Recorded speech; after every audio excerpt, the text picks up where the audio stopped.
के चमार थे। इनके पिता जूते चप्पल गांठने का काम करके अपना और अपने परिवार का जीवन यापन करते थे।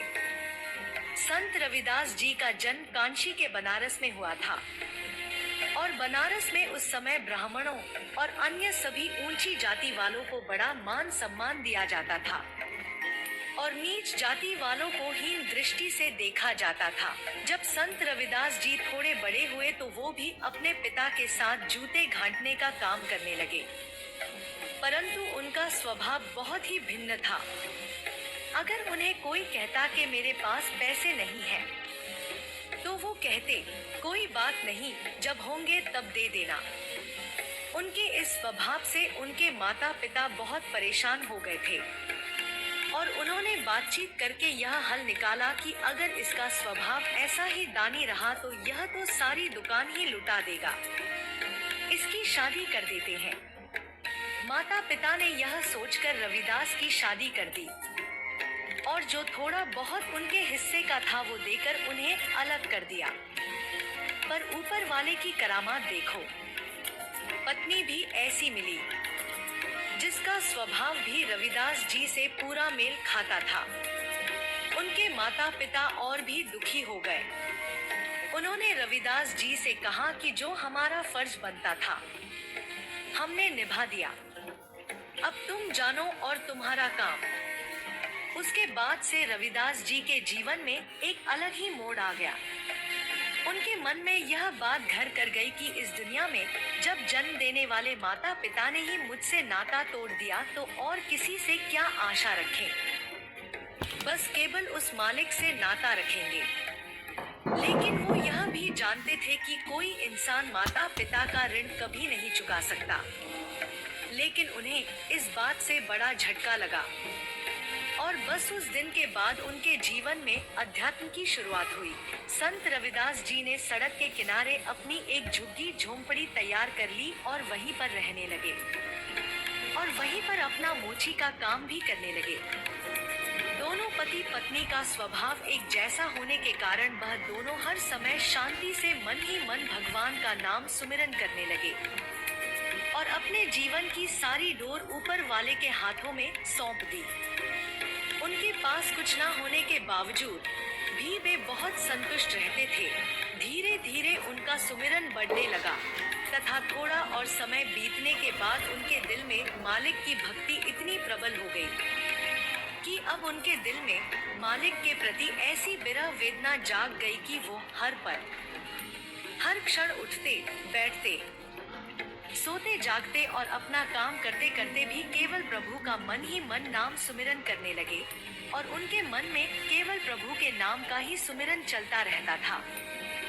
और इस तरह से संत रविदास अध्यात्म की उस अवस्था में पहुंच गए जिसमें भक्त और भगवान में कोई अंतर नहीं रह जाता, दोनों एक हो जाते हैं और वो अवस्था किसी बिरले को ही नसीब होती है। कहते हैं कि इश्क और मुश्क कभी छुपे नहीं रह सकते।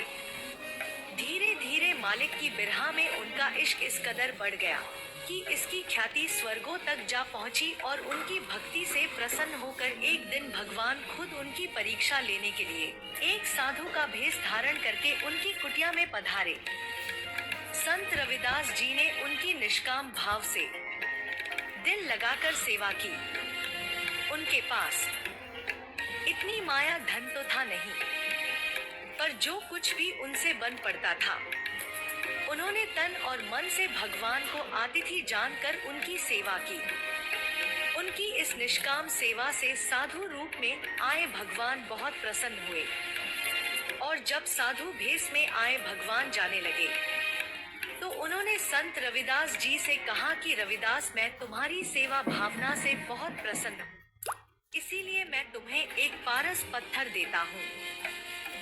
इसे तुम जब भी लोहे की किसी वस्तु से स्पर्श करोगे तो वो लोहे की वस्तु सोने में तब्दील हो जाएगी और तुम बाजार जाकर वो सोना बेच के गरीब से एक अमीर व्यक्ति बन जाओगे। रविदास जी ने उत्तर दिया, भगवान, मेरे पास इतना समय कहाँ कि पहले सोना बनाऊं और फिर उसे बाजार बेचने के लिए जाऊं। मुझे तो मेरे काम और मालिक का नाम सुमिरन करने से ही फुर्सत नहीं मिलती।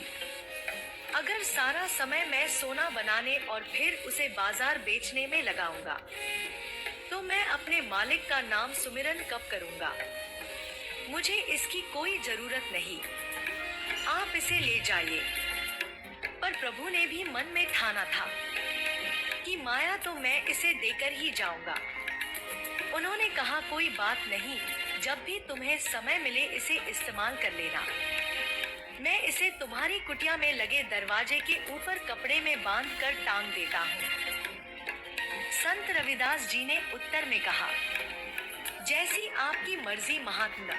वे उसे कपड़े में बांधकर दरवाजे के ऊपर लगी लकड़ी से बांधकर चले गए और मन में कहने लगे कि कभी तो इसका ध्यान उस पर पड़ेगा और फिर यह धीरे धीरे मोह माया में लिप्त जरूर होगा। यह सब सोचकर भगवान वहां से चले गए। कई वर्ष बीतने के भगवान ने सोचा कि अब चलकर देखता हूँ। अब तो रविदास जरूर माया का दास बन गया होगा। पर जब भगवान एक दिन दोबारा वहां पर पधारे, तो उन्होंने देखा कि रविदास जी अभी भी उसी अवस्था में हैं। दूसरों को जूते गांठ गांठ कर दे रहे हैं और उनके अपने पैर बिना जूते चप्पल के हैं। जब संत रविदास जी ने दोबारा महात्मा जी को देखा तो बहुत खुश हुए। महात्मा जी ने कहा, रविदास, मैंने तुम्हें जो पारस पत्थर दिया था वह कहाँ पर है?